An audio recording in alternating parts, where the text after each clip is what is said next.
Hello, my friends, and welcome to day 268 of the Ukraine-Russia war. And as always, I usually like to start out with the deep state map. However, there have been no corrections to the front line. Everything has remained stable. Um, there's fighting all along the front here in the Donbass Oblast, the Luhansk Oblast, and down here around the Zaporizhia. And so let's get to it, guys. So there weren't many losses today, and let me show you. We're sitting at 334,840 losses. Total killed 83,460. And so if we go to yesterday, we can see 83,110 and today 460. So they lost about 350 soldiers. Only 4 armored combat vehicles, 1 tank, and 5 artillery. And this is really the lowest I've seen it in a long time. And so let me show you here. If we go back, this is today. Yesterday was another low day. On the 16th, 24 armored combat vehicles, 10 tanks, 10 artillery. You can see the day before that, 25. Usually it's, here's 34.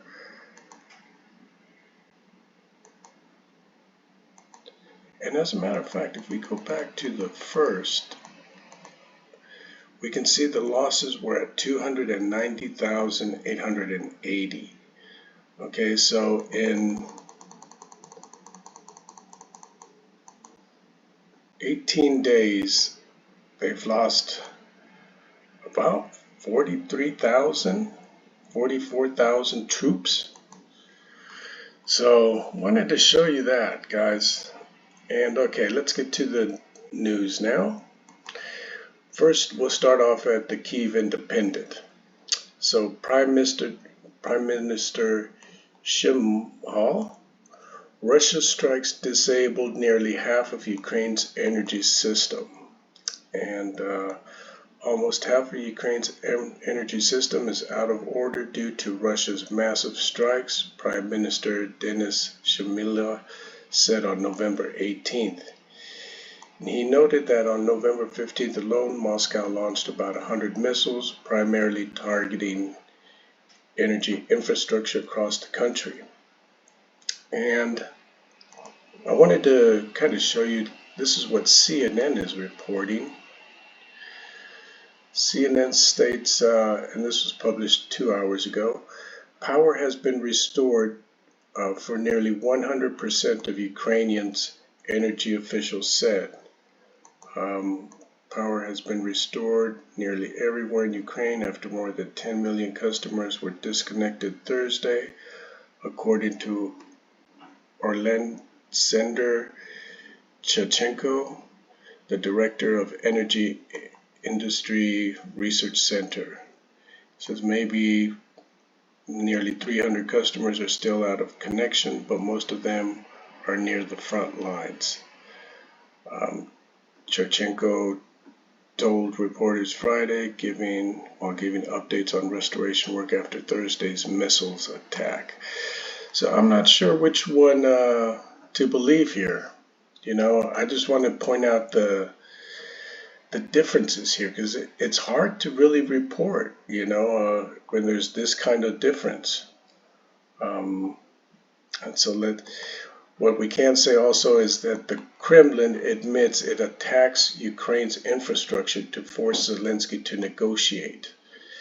So, really a dick move here for the Kremlin. Instead of going after military targets, they're just trying to freeze the civilians and to get Zelensky to come to the negotiating table because they're losing. And I wanted to point that out. And so let's move on, guys. In the last 24 hours, the Ukrainian armed forces have taken down 4 winged missiles, 2 controlled aviation missiles, and 5 Shahed drones. Artillery units struck 4 control points, 22 clusters of personnel and military equipment, 6 ammunition depots. The General Staff reported the information as of 6 o'clock on November 18th. So, and then here, this was pretty interesting here, guys. The Economist is reporting ingenious ways of protecting civilians from Russian bombs. Okay, and if you see these concrete structures here, um, they're pretty deep. So I guess you come in and then take a left on in this one, and you can get away. And it says in the central Ukrainian city of Dnipro, they are installing mobile bomb shelters. In the past week, they have erected 9, and they plan a total of 28. And Dnipro is following the example of cities like Kharkiv, Odessa, and Mykolaiv that have also suffered regular Russian bombardment since the start of the invasion. We understand nowhere is safe in Ukraine, said Dmytro Volks, the city's chief architect. Okay. And I wanted to, here's one from MSNBC. Ukraine military now needs infusion of offensive military weapons to conduct unending winter operations. Long-range missiles, M1 tanks, armored drones, perhaps F-16 fighter aircraft. Ukraine should not passively absorb Russian missile strikes. And we got a little video here, and this is retired General Barry McCaffrey. Winter, frozen hard ground is a great time to conduct armor operations. So I don't think Ukraine is going to back off. The Russians are in trouble. They're under the gun. They have an ill-trained, terrible logistics system, stupid generals. They're not responding in a sensible way. They're throwing untrained conscripts into this battle. So I think the bottom line is the Biden administration has done a terrific job in bringing NATO together. 40 nations in the contact group have been unstinting in their support, not just military technology, but also economic and humanitarian aid. And we've got Russia under tremendous economic sanctions. So the Biden administration done really a first-rate job. I suspect now we need to upgrade their offensive capability. In particular, long-range ATACMS missiles, 300-mile range, and probably M1 tanks. So this winter isn't a period of waiting for the spring, but of putting it to the Russians as desperately as we can. So that's interesting there, guys. And then we had the Pentagon gave a briefing, and General Milley, man, I'll just let you listen to it, guys, where he's talking about how hard it is that it's going to be to kick. You know what? It's a long interview. Start with the Russians. Ukraine's a pretty big country. This is not a small piece of turf. And the probability of Russia achieving its strategic objectives, of conquering Ukraine, of overrunning Ukraine, the probability of that happening is close to 0. I suppose theoretically it's possible, maybe, I guess, but I don't see it happening militarily. So I just don't see that happening. But they do currently occupy about 20% of that of Ukraine. So they occupy a piece of ground that's about 900 kilometers long, and I don't know, probably about 75 or 80 kilometers deep. So it's not a small piece of ground. And they invaded this country with upwards of 170, 180,000 troops in multiple field armies, combined arms armies. And they have suffered a tremendous amount of casualties, but he's also done this mobilization and called up additional people. Out of Ukraine is a very difficult task. And It's not going to happen in the next couple of weeks unless the Russian army completely collapses, which is unlikely. So in terms of probability, the probability of a Ukrainian military victory, defined as kicking the Russians out of all of Ukraine, to include what they define or what they claim as Crimea, the probability of that happening anytime soon is not high, militarily. So what I'm wondering is what does he know? You know, because the Republicans did take over the House of Representatives, and I want to show you this nonsense here. So Republicans in the U.S. House of Representatives demand an audit of the funds allocated to support Ukraine. The bill stipulates that Congress must receive within 14 days of its passage all documents on aid provided to Ukraine signed by Joe Biden. And picture of Representative Marjorie Taylor. She's a nut job, guys. So I wonder if they're getting pushback on sending, aid to Ukraine. And this is why General Milley wants to try to have a peace deal. So that's very interesting, guys. And now I wanted to show you this little video here of Ukrainian soldiers testing their armor plates. And like I couldn't believe this when I saw this, but check this one out, guys.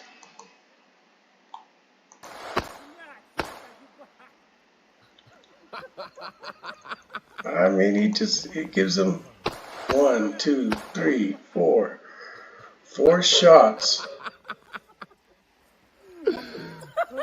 Дай води. Результат, блін. Я тобі скажу, ну нитки порвались. Як порвались, блядь?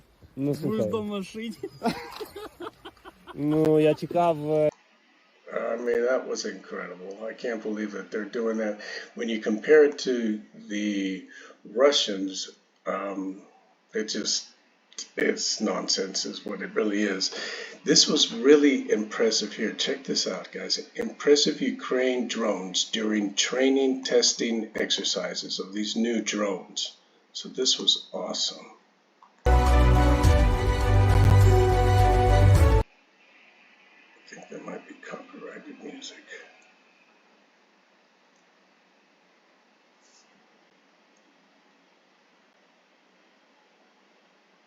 So these are grenade launchers. There goes one. You can see two there. Looks like that. Damn, how many did that launch? 3. You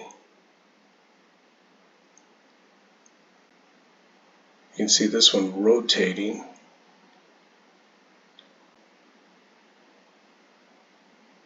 I mean, incredible.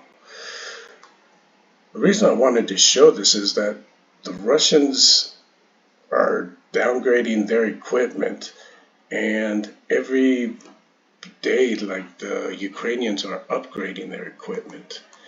And here we have, here we go. Slovakia has also transferred another Zuzuna 2 self-propelled howitzer to Ukraine. They're just getting state-of-the-art equipment, and Russia is suffering. And so I wanted to show you this, guys. The state of Russian armed forces, Russian soldiers have resorted to using plastic wrap film to create shelters in the Voronezh region in -6 Celsius temperatures.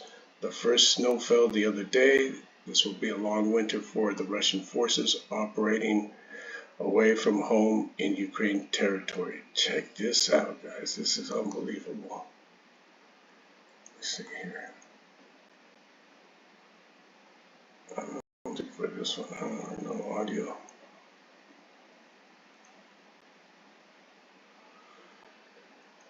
Okay, you can see the saran wrap. I mean, that's got to be freezing cold. This is how they're living. And I showed a video yesterday of the Ukraine armed forces where they had their trenches, and they had a nice trench with heat, electricity. And the thing is, though, if when you're advancing, even the Ukrainians are gonna have to do this if they're advancing, because they're not going to be able to stay in their trenches. So this war is really getting ugly, guys. And okay, let's move on to. I wanted to show this. This is the Ukrainian front line. Winter has come, and this is our trip today. And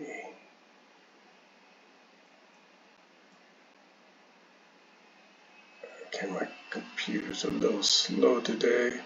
You can see all the snow, though, guys. This is ugly, and it's still muddy, so the ground hasn't frozen yet.